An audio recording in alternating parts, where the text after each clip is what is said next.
Raj Barua, Senior Associate, AZB and Partners. And a moderator for the panel, we have Shri Vinamra Longani, Vice President Commercial, SGI Aviation. We'll welcome all the panelists on the stage.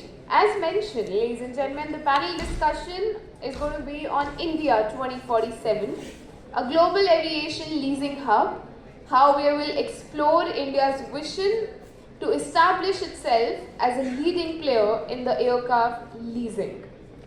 This particular panel will explore more about regulatory frameworks, investment incentives, and the challenges in establishing India as a competitive international financial hub. This panel will explore a lot more critical issues related to this.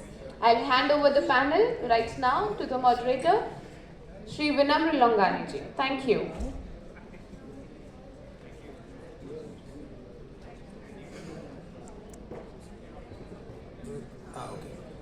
Thank you very much. Okay. Well, without wasting too much time, my name is Vinamra Longani. I'm extremely pleased to be here. I'll, of course, do a brief introduction of my fellow panelists, but just a little bit about myself. I'm Vice President Commercial for SGI Aviation. We're an asset management and technical consultancy firm headquartered in Amsterdam. We have offices in Singapore and Florida. Thank you.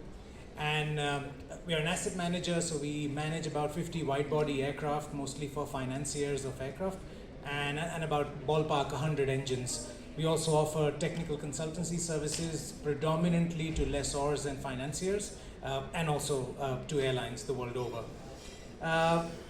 Just a quick introduction of my fellow panelists. So I'll go with you first. Dr. Atul Prasad, he's of course board member, Group General Counsel and Company Secretary for Boeing India.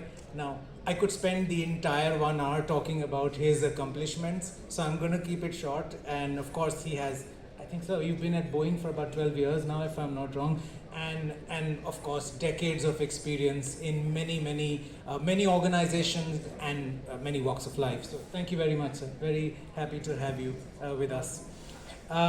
Ankita Kumar sat next to me. I'm gonna take first names for Ankita and Rishi purely because we know each other and we're peers, but sir, I'll continue to call you sir. Okay, I'll try. It may be difficult, but I'll try.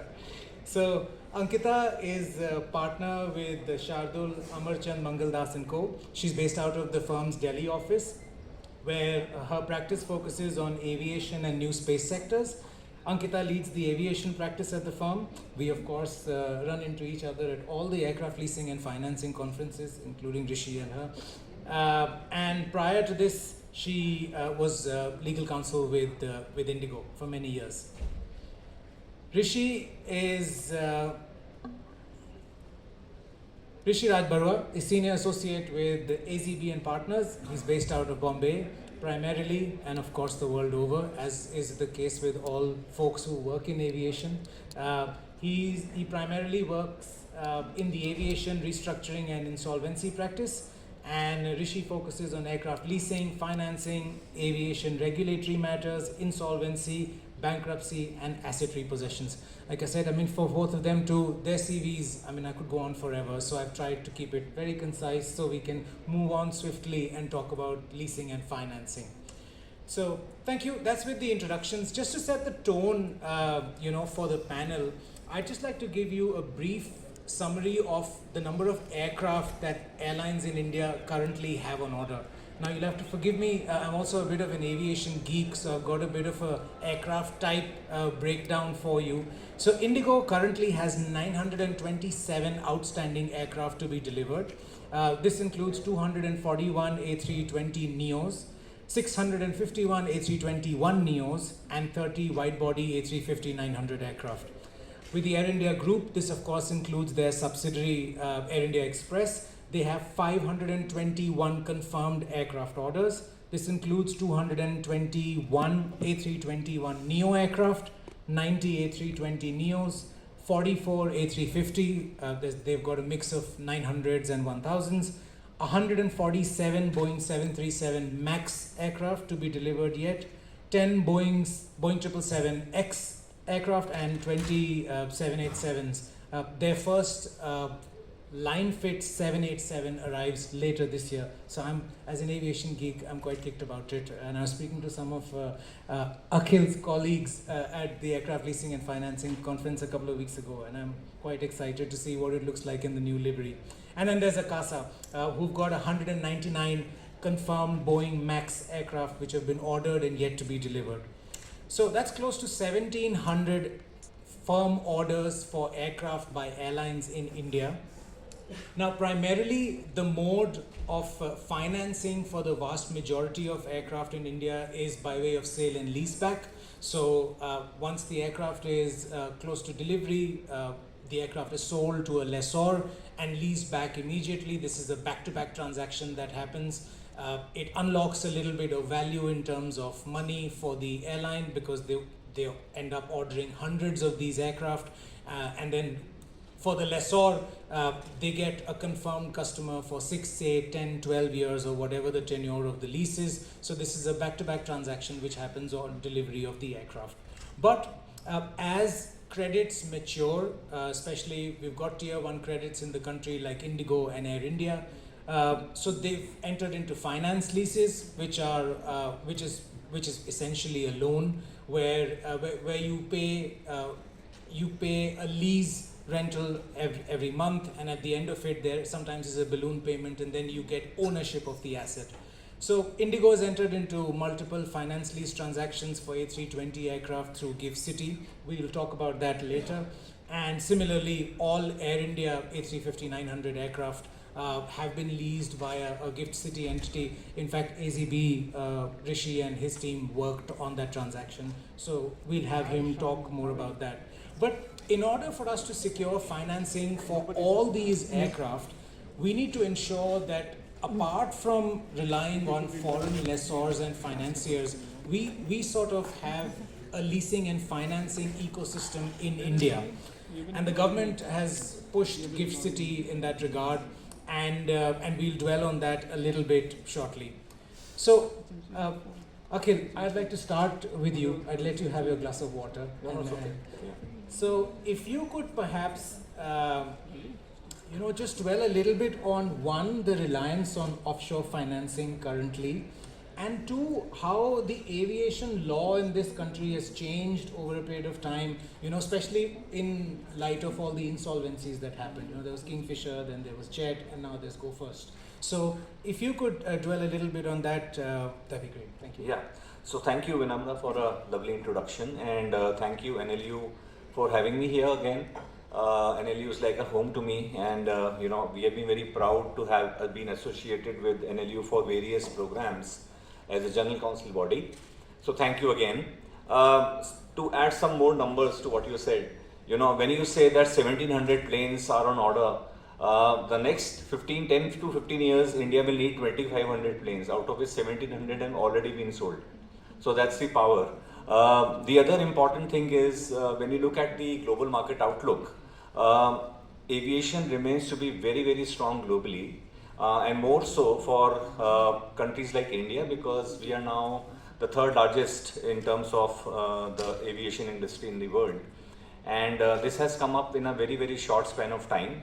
I can only say that, it gives me, it's a very proud moment because first of all, institutions like NLU and others, whether Delhi, whether Hyderabad, have a very strong focus on aviation law, which is very, very, welcome. It's because this is a subject which lays the backbone for growth of any economy. So any country will not be able to progress unless that country has a very strong focus on aviation and space and defense. And we are all in this ecosystem at the right place at the right time, because the kind of reforms that we are looking at are phenomenal. So if we talk about the commercial side, thankfully, except for the foreign direct investment restriction on the airlines, perhaps all other sectors on the aviation, on the civil aviation side are 100% FDI enabled. If you look at the defense side also, we have seen in last 12 years I have been in this industry, the foreign direct investment caps being further diluted. and for certain manufacturing it is now even 74%. So this is all great in terms of reforms of how to government is looking at enabling the growth in the aviation sector. Uh, Especially after 2014, we have seen a lot of focus on the aviation policy, whether it's Vision 2040 or whether it's 2016, the plan to really grow. So today we have a fleet size of about 800 planes in India, and we will add another 2500 in next 15 years. Currently we have 150 airports. This will double, I think, in next 10 to 15 years. So how will this growth happen unless the regulatory landscape and the laws are also in sync?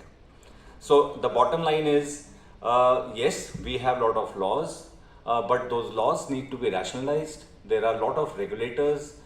We need a simplification, but because the more simplification you have, the better will be the growth potential for any sector, including aviation.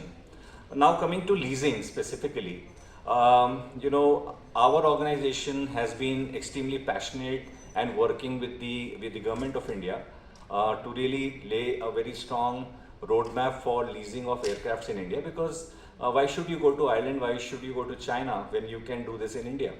And perhaps Rishi, you will talk more about it, but it's very welcoming to see that many leasing companies are now registering in India to provide that kind of capital. Even our organization, we have Boeing Capital Company, and we were also looking at some point of time to set up something in India, but that could not materialize because things are moving so fast. So we are looking at the regulation and the landscape. But this law, which has come into place, which is the Cape Town Convention law, which is just being passed by both houses of the parliament and is awaiting presidential assent, I think is the fillip in the right direction. Because when we had this Go Air litigation and the issue when the creditors or the lessors were not able to repossess the aircraft, it did create a shock wave that what are our regulations, why are we not signing up on the Cape Town Convention? And it is remarkable that the government of India has, in a very, very short span of time, come up with a full law on this. So which is very, very welcoming, and I believe it will definitely, we will see that this will pave a very strong path to establish the leasing opportunities in India. Starting thoughts, perhaps we will add more. Yeah, absolutely. And just to add to that, with the Go First insolvency, in addition to the Cape Town bill, as it's often referred to in the industry, the ministry also very swiftly, worked with the Ministry of Finance and amended the actual insolvency rules. So, there is the moratorium that kicks in when an insolvency application is admitted. At that point in time, there is an extended moratorium on aircraft and aircraft objects too. So what that basically does is, if I have X number of aircraft on lease, I am now required to wait for up to 365 days, right? It can be extended to as long as that until I'm able to take my asset back. So what they did was, and I think this is a swift remedy, so they amended the insolvency rules such that aircraft and aircraft objects now are not included in the moratorium. So I think just to add to what Akhil said, the current government, recognized the gravity of the situation. I mean, it's not the first airline insolvency, but our airlines rely a lot on foreign capital for financing of our aircraft. And of course, the Cape Town bill has now been passed by both houses, so that in itself is going to bring about momentous change. So yes, to move on to Rishi, now lessors and lessors really look for in a jurisdiction. I mean, so there's two kinds of risk that a lessor would sort of look at. There is jurisdictional risk, and then there is, of course, the risk pertaining to the actual entity that you're leasing to. So for instance, when you look at tier 1 credits like Air India and Indigo, lessors of course are very comfortable leasing to these airlines just by virtue of their stellar track record and cash in the bank and so on and so forth. So apart from this, what else are they looking for from a regulatory and also from a legal standpoint? What gives them great comfort? Thank you, Namra. I think I'm very pleased to be on the same panel as you and all the colleagues in the industry. So you are absolutely bang on. Repossession and deregistration are two of the most important remedies that lessors and financiers look for. Just before I get into that, just to give you the magnitude of the market, about and the magnitude of money required and money involved and the risk involved. 80% of our fleet, airlines fleet, are either leased or financed. In fact, some airlines have 100% of their fleet, on lease basis. As Dr. Akhil just mentioned, we'll need about 2,500 aircraft in the next 10 to 15 years. That means an investment of about $3 to $4 billion. Right? Now, airlines don't have that kind of money, so they turn to lessors and financiers. Now, what would a lessor look at when they are, or a financier look at when they are leasing or providing funds to an airline, right? They want to protect their asset because they take a security over the asset for the funds that they provide. How do they get the asset back or out of the country or within the country, get possession of the asset once, let's say, the airline goes into default, or similarly, what we saw in Go First, then airline goes into insolvency. Now, while leasing as an industry is global, the laws that apply to those leases and the lessors are local, right? So which means that all the Indian laws and the regulations that are framed by the DGCA would apply.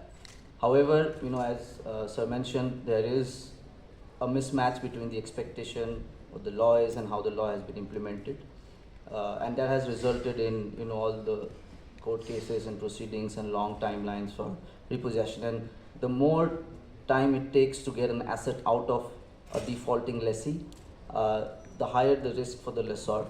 And the higher the risk for the lessor will factor in that in terms of its next deal with other airlines, which means it restricts the availability of credit or makes credit high, which also impacts the consumers in the long run. Right? So from that perspective, that is the market perspective. Now, from a legal and regulatory perspective, DGCA has issued SOPs for repossession. In the last panel, what was mentioned was about how much, who actually has to pay, let's say, the airport dues. The DGCA has issued regulations on that, but they're not always implemented to the teeth, and which is where the implementation gap lies. Now we have, for a long time, India had been had ratified the Cape Town Convention, but never domestically implemented it. In 2025, as we refer to the Cape Town Bill, just this month, it was passed in the Parliament. I must say that I really appreciate our Honorable Minister of Civil Aviation, who in March had committed in one of the conferences in GIFT City that he would get the bill passed in the Parliament in the budget session, and he got it done in record time, which is a really remarkable feat for the industry in general. Now, the Cape Town Bill, of course, we have seen there may be some issues with it, how it is interpreted and all, but it provides legal certainty. It provides a framework for the lessors to actually trust the system. Now, how you implement it, it remains to be seen, it remains to be tested, because the implemented regulations are yet to come in. The DGCA will issue those. We'll probably have another round of interaction with the industry. Hopefully it does. And I think the future is very bright. What we saw in Go First has been cured with the exemption of the moratorium by the government. Now the Cape Town Bill has come in. I mean, the Cape Town will become an act. That's given. So I think we are seeing positive steps and very quick steps in the past 1.5 years, like post Go First. So in a way, while the Go First was a bad memory, but what has come out of it are really positive signs and positive steps for the industry to grow. Thank you very much. And just, because we're doing this at a national law school, I think it's very important to also dwell on just briefly on how repossessions happen of aircraft. When you go to enforce your rights, there are two aspects to it primarily. I mean, SGI has helped multiple lessors take aircraft out of India in various insolvencies over the many years. So there is the deregistration of the aircraft, and then there is, of course, the export of the aircraft from India. So perhaps if I could, Ankita, could you probably dwell on deregistration a little bit, and then maybe Rishi or Akhil, if you could talk about the export, just for everyone's knowledge.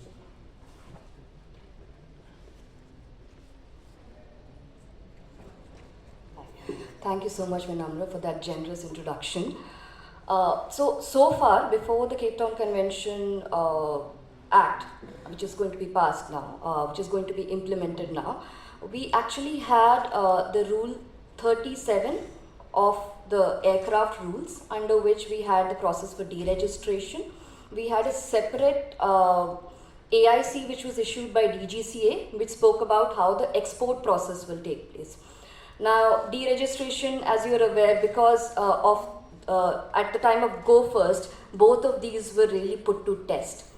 Now, we remember when the news that Go First is going to file for insolvency had just come up, lessors had gotten to know about it, everybody was scrambling to go and terminate their leases and to file in time with the DGCA so that the deregistration happens before the insolvency petition or the CIRP process starts. However, at that stage, now given that we had a rule and a sort of an administrative order, an AIC issued by DGCA for export separately, the rule for the deregistration itself was not processed because of several administrative issues, in a sense. And the DGCA was also very low to go ahead and process the applications without having, the consensus or a mandate from the High Court at that point of time, which is a situation which should not really have arisen in the first place, because we have ratified the Cape Town Convention. Obviously, we had not implemented it by way of an act. It was somewhere as a, so basically all of the deregistration and export rules were somewhere implemented by odd, little patchwork of regulations and rules, administrative actions specifically, not so much by way of a law and a rule promulgated under it, which hopefully will be the case now. What I'm expecting with this act being passed is that there'll be rules promulgated under this act, which will subsume the erstwhile 37 and also the AIC, so also provide a very detailed account of the export process. To be honest, the AIC itself, although it has a very detailed step chart of how the export should work out, most of the airlines, and I think my colleagues here will agree, struggled with exporting their aircraft for a good period of 6-7 months, even after it was deregistered. The deregistration itself took a very long time because the High Court order had to be passed for it to DGCA to actually go ahead and deregister the aircraft in most cases. So all of this we are hoping will get changed. There should be a proper rule of law. Ideally, there should be rules promulgated under this act, because this act also gives precedence to the act over all other laws which are prevailing in India right now. If you have rules under this act which provide for deregistration and export, they will also have precedence over other laws in India. Rishi, do you want to add anything to that? Sure. I think you have mentioned the core of the problem that the lessors have faced over the years, and also until recently in Go First.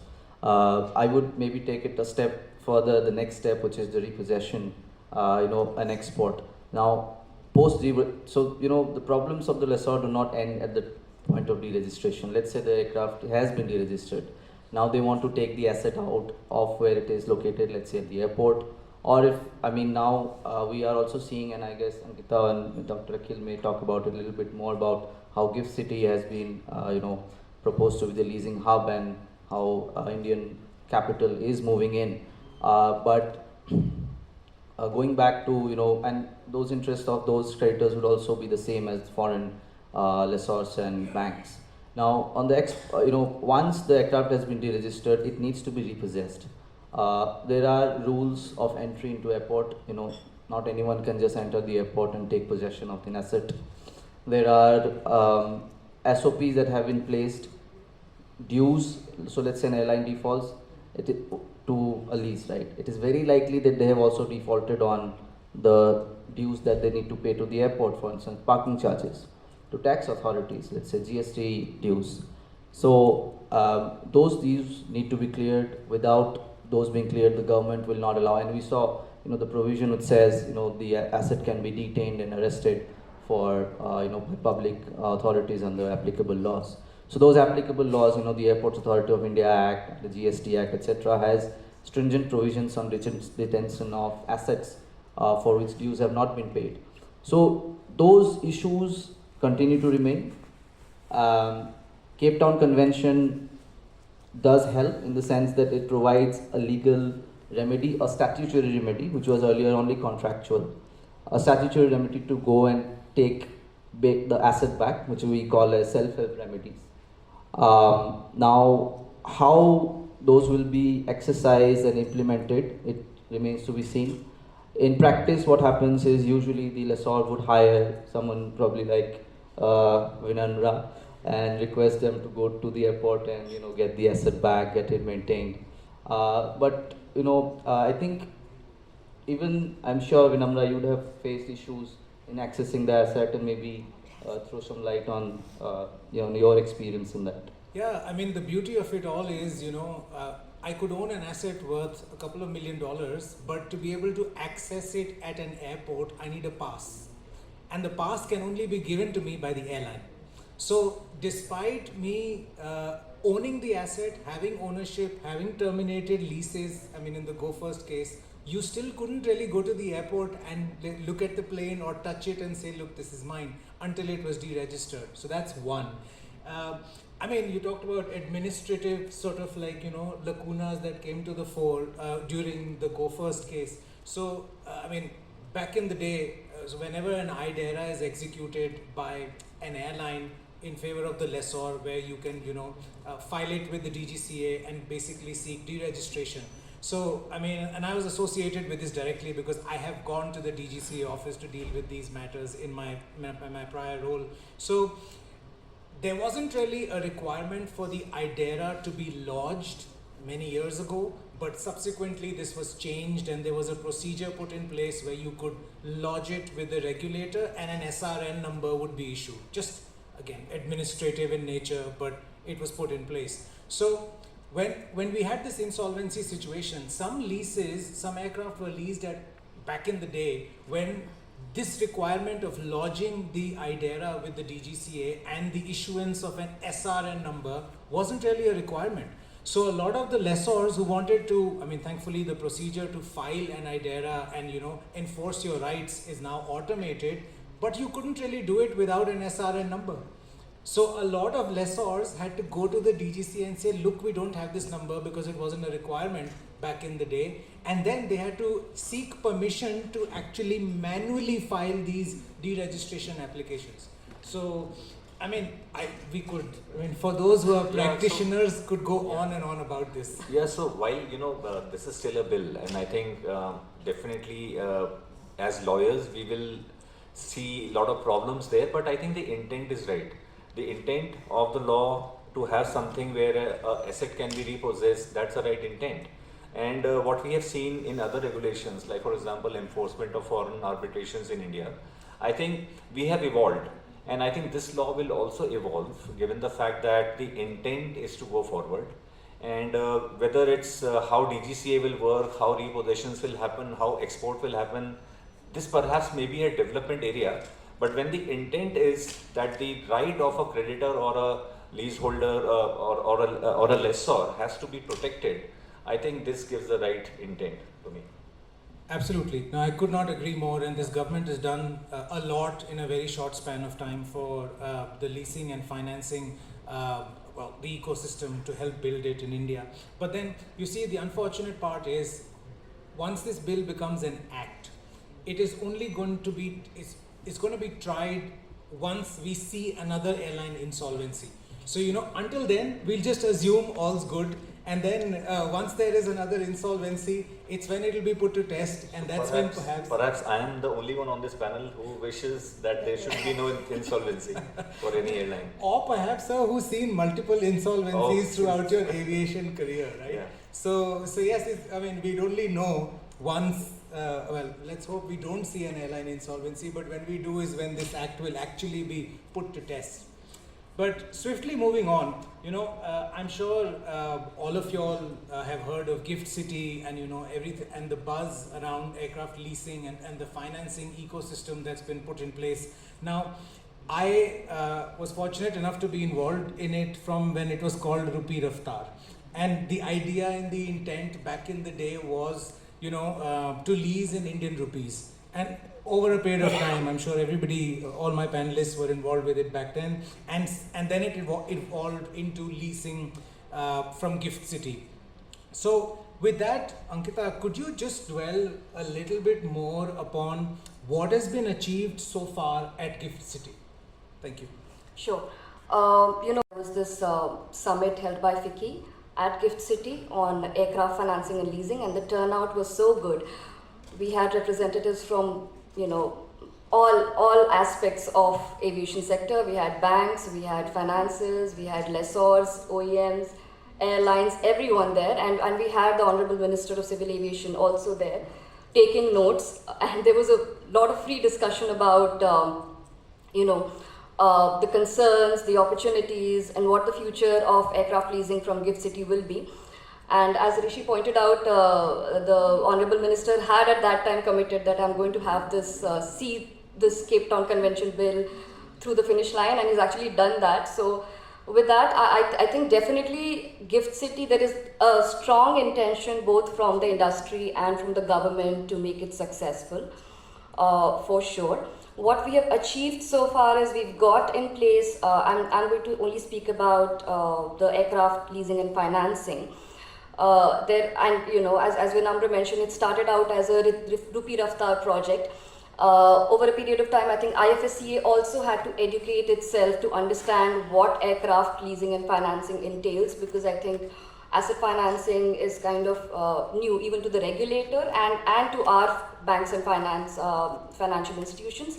So I think there's been a lot of educating and internal consensus building, and eventually we did come up with a framework for aircraft leasing, where you can set up a finance unit in IFSC, which is permitted to undertake finance lease and operating lease, as well as a combination of both.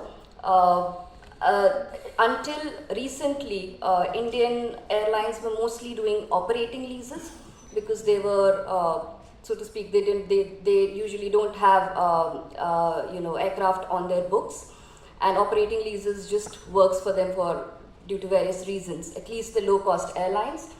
Now, I think with the wide bodies coming in and with the push of, with the advantages that the airlines may be able to get from Gift City, they're also beginning to explore finance leases. There have already been quite a few, I think a few from Air India has done through Gift City.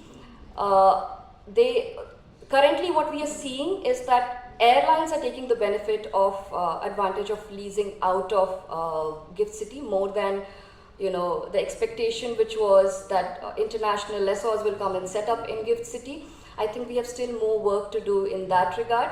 But currently, mostly we are seeing the lease and lease out structures where the financing comes from, say, an Irish lessor or a financier to Gift City, and then the asset gets subleased to the Indian airline, and the airlines are setting up wholly owned subsidiaries within Gift City. Apart from that, we obviously have a lot of smaller aircraft being financed from Gift City, making use of the framework that we have in place.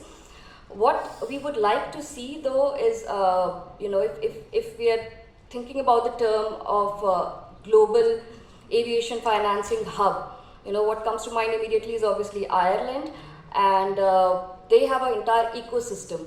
And as Akhil sir said, we're looking at an order book of 2,500 in the next 10 years. So that affords us a great opportunity to build an economy around it when it comes to aircraft leasing and financing.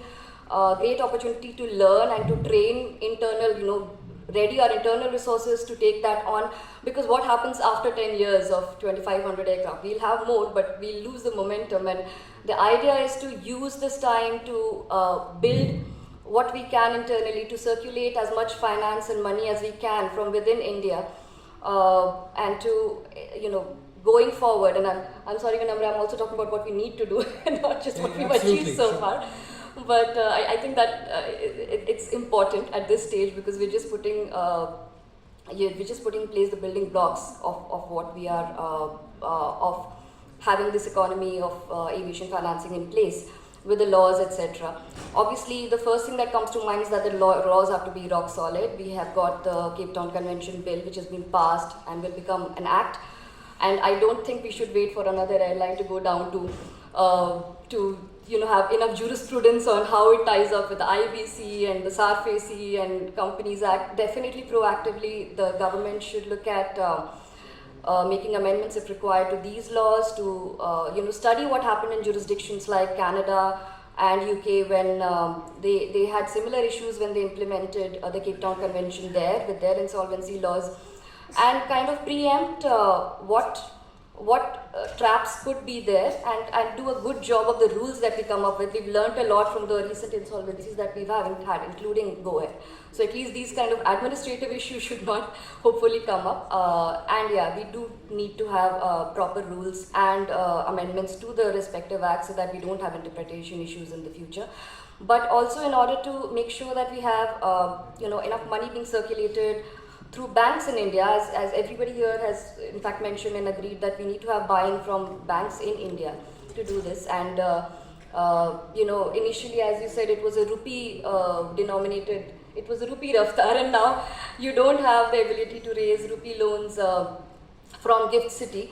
And I think that to some extent makes it unviable for Indian banks, because when you look at finance lease, etc., they are a long-term exposure for them to raise USD funds and get exposure for such a long period of time. So we need to think along those lines. We also need to think along the lines of how Indian banks have not so far been very comfortable with asset financing. They're more comfortable with balance sheet financing. That's what they're used to. They want access to all assets of the airline, but they burnt their fingers in the past. So the risk appetite, the IFSCA, which is the IFSC authority, RBI, Ministry of Civil Aviation, they all need to do a lot of consensus building. One of the other proposals that we have here is to also have aircraft designated as an infrastructure, so that we're able to, the banks may be able to designate it as a priority sector and earmark some financing for it, and also maybe it will open up other avenues of retail financing through InvITs, etc. But all of this needs to be put in place right now. And one last thing that I would like to talk about, which I don't think many people do, is how we think in terms of human capital, because it's an extremely skilled technical sector, and Vinamra being the technical expert here, he'll agree. We have to also think in terms of how we're going to have that community like you have in Ireland built in Gift City, because when you have the right and talented people, obviously we have a lot of talented people, and students here should be paying attention. Are we training them right? We have an opportunity in the next 10 years with all this order. Are we incentivizing them enough for them to set shop there, so that we don't have these paper tigers and paper companies who are just executing and all the work happens somewhere else? Because that's what you actually need for it to become a hub. Everybody should be talking about it when they go out on the streets, and that's what you see when you go to Ireland. Everyone is talking about aircraft as an asset. So yes, we have a large aircraft order. How are we going to use this opportunity to convert it into a sustainable economy around aircraft leasing is what we need to think about. Thank you. And just to dwell a little bit more of the role of Indian banks, in this leasing and financing ecosystem. You see, it's not a like-for-like comparison, but if we look to China, when they set out to achieve what we want to achieve now in leasing and financing, the impetus really was on the Chinese banks to be able to, get going and start financing aircraft, and then of course foreign banks were also in play. So as it stands, it's not as if Indian banks aren't financing aircraft. There is basically two types of financing. There's asset-backed financing and balance sheet financing. Like Ankita said, there is a lot of balance sheet financing of aircraft. In fact, where SGI is currently assisting a very large bank with financing of multiple aircraft to an operator in India. So all of that's happening, but it's not asset-backed. So just to dwell on perhaps, what else Indian banks can do. I know for a fact There is a large, all government banks in India are very large just by virtue of us being such a large country and they having such large deposit bases. I mean, I know for a fact some of them, like one bank was a junior lender on the Air India A350 transaction. So, that's a good first step because they're trying to get in and learn how this works. But what else do you think, perhaps, Akhil, that they could do? So if I were to look at this and compare this with a situation like an Olympic 400-meter relay, so I think the first 100 meters we have given a very strong dash. It's a very quick dash. The new regulation, setting up of leasing companies at Gift City, perfect start. But I think the real race will be when we also have buy-in from our banking and financial institutions. I'm not only saying banking. So you have today Kotak Mahindras, you have their asset management companies, asset financing companies. We have so many various forms of banking and financing in India. We have to ask them that question whether this sector really excites them, and if not, then why not? And what is the change that you would want to see in this sector?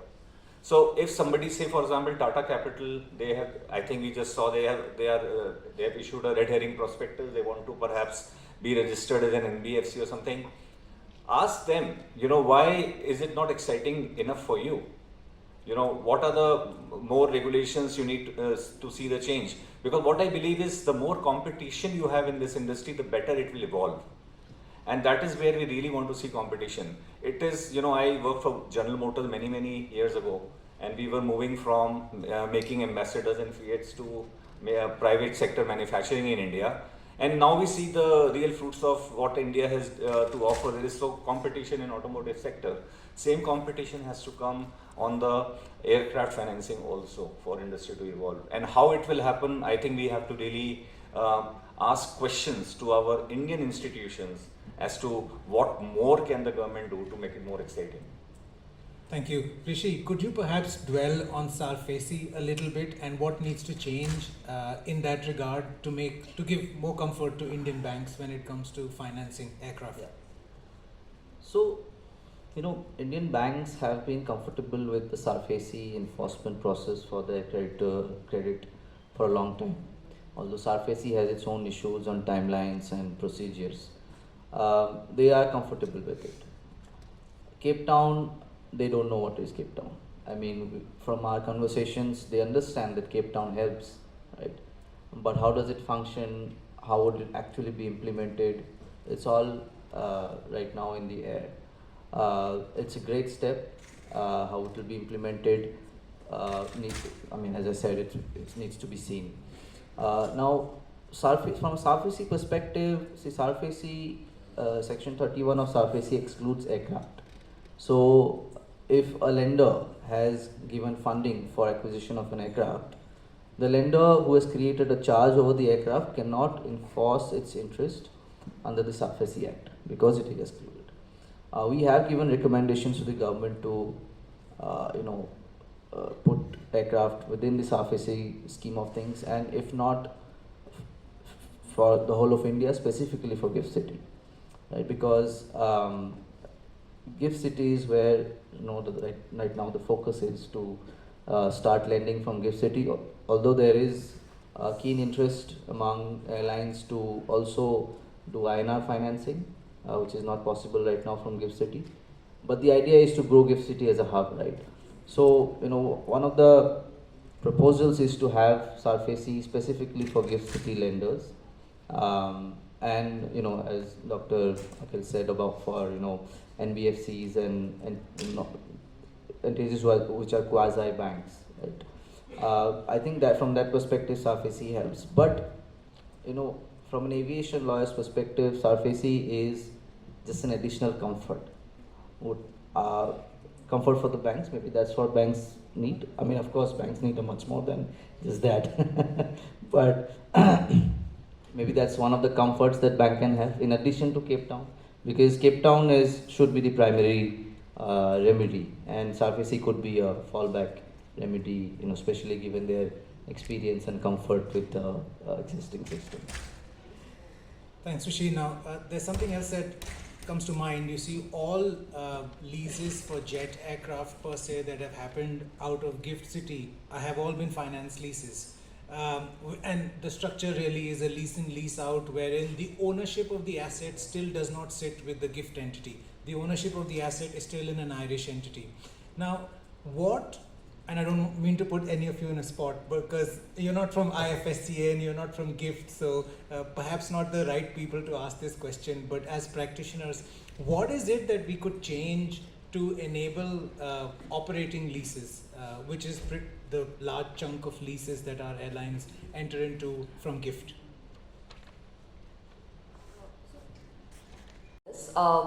Operating leases are happening for smaller aircraft. Yes.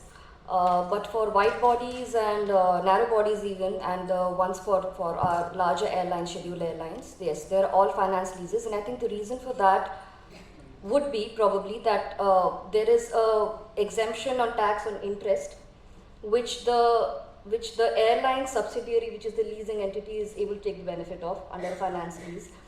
Obviously, there must be larger reasoning, commercial reasoning for it for the airline to ultimately own the aircraft. Most of the airlines have not tried to do that in the past. They have only wanted to have a operating lease. But I think because of the tax benefits that finance lease get, and given that it's a wide body or a narrow body is a much bigger asset, it probably just makes sense commercially for them to make use of that tax benefit. And I think I don't mean to answer my own question, but I guess in case of operating leases, because of our double taxation avoidance agreement with Ireland, that's just a structure which works, even though, I mean, we could sit here and talk about it all day because there have been notices served to certain lessors from tax authorities in India, but that's another discussion. Yeah, exactly. And there's an ecosystem, and I guess if you were to look at it from a lessor standpoint, and what happens if you do a sale and lease back for 6 years with Indigo, for instance, what do you do with the aircraft after 6 years? Now, if you lease it through Ireland, I mean, it's very easy for you to take it back, put it on a transition registry like Cayman or 2Reg or whatever registry that is, and then be able to remarket it to another jurisdiction, another lessor. Another lessee, but those tax agreements are currently not in place as far as like India is concerned. So so that again is something that comes to mind. If I may add, I think what the lessors are afraid of right now is that, as you said, it's a tried and tested system in Ireland. But what they have is human capital, right? They have those administrators who can run SPVs efficiently. They have liquidators who can liquidate the companies when the company is no longer required. This is all SPV based. I mean, the whole industry is based on special purpose vehicles. And the reason for that is to mitigate tax risks, and also to mitigate the risk of insolvency against the airline. Because if the aircraft is sitting within the airline, then airline goes insolvent, and then you're stuck with the insolvency law. So therefore, that human capital is what is missing. I mean, it is being developed, but to build that trust, it will take time. I mean, the laws will be there. They will see, okay, Cape Town has been implemented, but what needs to be done to move the lease out structure to just a lease structure, right? I think that will need a bit more push on the human capital side. I'll just add one more thing to this.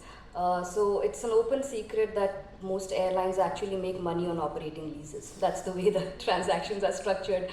And I don't think they'll be able to get that benefit if they're routing it through GIFT City. And I think that's one of the major reasons that for operating leases, even other airlines other than Indigo and Air India are not looking at GIFT City. So finance lease, that's not an option. So I think for finance lease, it makes more sense.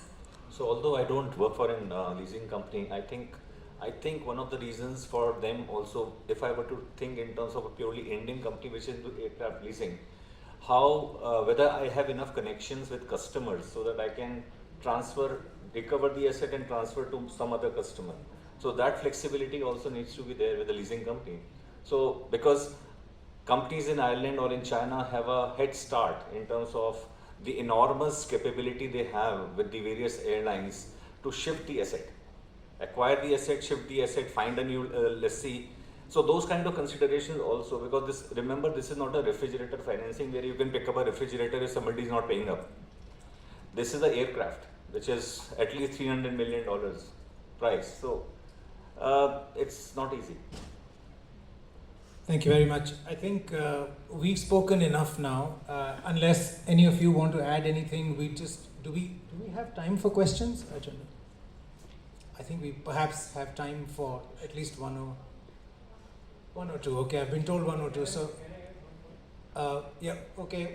There's 4 hands. We'll perhaps go with you first. Thank you. Could someone get him a mic, and then of course you thereafter. Or perhaps if you could speak really loudly, and we will relate to everyone. Right. Good afternoon, everyone. I'm a 5th-year law student, very interested in aviation law. And of course, in light of the new and imminent CTC Act which will be coming to India, it is very lessor focused. And the IBC was implemented for a company that is going into insolvency to hopefully revive such a company. So now if we have the CTC bill, which will be the act, taking away every single aircraft which is on lease with an airline. If the CTC is allowing the lessor to take away every single aircraft that is available to an airline, what is a buyer for an insolvent airline supposed to do if they want to purchase an airline and maybe revive it, but they have no assets left in terms of aircraft to actually revive, to have a speedy recovery and revival of the airline? Well, yeah, whoever, Ankita, and then I'll add something towards the end. Sure. So, Cape Town Convention allows you a period of 60 days of waiting period, where the ball is in the court of the airline, and the airline has to either resolve, the default, or it has to give possession of the aircraft to the creditor. It's only after that, and this is how I see it panning out with the implementation. Anyway, the moratorium under IBC is out. So it's not like you're not giving a chance to the airline to correct the default or to present some plan. But most of the experience in other countries has been that most of the lessors are willing to wait for a certain period of time if they see, because they know that the moratorium is not in place and nothing prohibits them from actually going through the IDERA route. So they do wait for the 60-day period, and after that, if they want, they can file an IDERA. And if they see that nothing's happening in the 60 days, the airline's not doing anything. The other thing that I want to tell you is that there's also a perspective where if you might be thinking that Cape Town Convention only helps the lessor, that's not actually correct, because the Cape Town Convention being in place is going to, if it's properly implemented, makes it much cheaper, and I mean that's debatable, but it definitely makes it cheaper for airlines to get financing. That itself makes so if you look at it in the larger perspective of the industry, it is a good move which also benefits airlines in the industry. So right now, maybe an Indigo or Air India may not be struggling so much with the financing that they have because of their credit rating, but smaller airlines who are coming up, they don't get their leases at a very favorable rate, because so that is likely to, that will be helped because of this regime coming in place too. Just what I'd like to, it's a very smart question, thank you. But I'd like to also add, just to play out the whole scenario as to how this would potentially work in real life. I mean, we've seen it work. So for instance, I have an aircraft on lease to an airline, and it's, heading down the insolvency route. Of course, it is very evident they haven't paid a lot of their creditors. In case of lessors, if there's even a single aircraft, you're looking at ballpark 350,000, 400,000 US dollars for an A320, right? Which the Indigos of the world fly. So, and they would perhaps at that point in time have not been paid for months altogether. So you're looking at a lot of money which hasn't been paid, which you don't know if you'd be able to recover. Also, when you lease an aircraft, all you get really in return is a piece of paper, which is a lease. I mean, of course, subject to Cape Town or whatever jurisdiction, is usually English laws and English courts in that case, and an IDERA, which says, yes, if you were to take it to the DGCA, they would deregister the aircraft. And that comes with a whole lot of, administrative, operational, regulatory issues. So yes, it's a valid question, but then the other thing is also for the airlines to not just rely on only sale and leasebacks. You know, put some assets on your balance sheet, which is what happens when airlines mature. For instance, Indigo is doing that. They have quite a few aircraft now on finance lease. Exactly, and Air India is doing that too. So that's just my 2 bits. Your question now.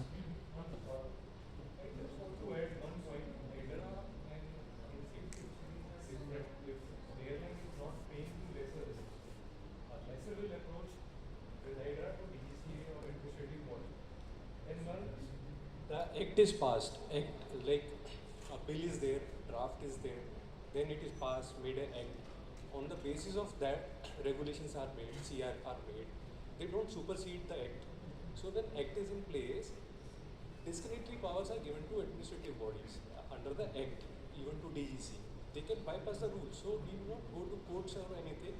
Just put a RTI, just ask for exemptions. They have a discretionary power under the act. They can bypass the rules. So the act is fair form, you have to follow the act. So we are saying a lot about we have to do the testing, we have to see how the things move. I am very confident when act is made, it is superseding everything. And a good positive thing we can expect from all this process. We need not wait. Things will be into the process automatically. I just want to add this point. No, that's very valid, but then the flip side is once this bill becomes an act, all the cars and other AICs, etc., that deal with leasing, financing, export, deregistration would need to be amended. They So can be amended at any time Of because course. discretionary powers are there and they will keep on amending. It may take 6 months, 1 year, 2 years, 3 years, 4 years. We are not concerned for it. It is the government who is concerned, they have to change their books. No. But we can get our work done very easily on the basis of the act because of the discriminatory power given to the administrative bodies. Yep. Well, I hope that's how it plays out when we have another insolvency. used I it. hope we don't. I was into aviation from last 30 years. Of course, of course. And that is a very quick and easy process. Lessons are very happy and it is a very positive movement. Yep.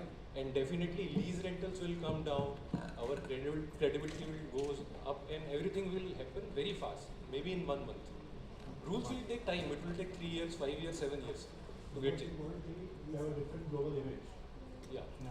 Are we running out of time? Sorry, we're running out of time. Thank you. Just a vote of quick thanks to all my panelists, Sir, Akhil, Rishi, Ankita, and just for all of you for being a great audience, and Aviakul and NLU Delhi for having all of us. It's always nice to to do this, especially for students who may be very enthusiastic about going into aviation law. So thank you. Thank you so much to all the panelists for sharing all the knowledge. I am sure that would have answered a lot of our doubts, and we would have got a lot of answers to a lot of questions that we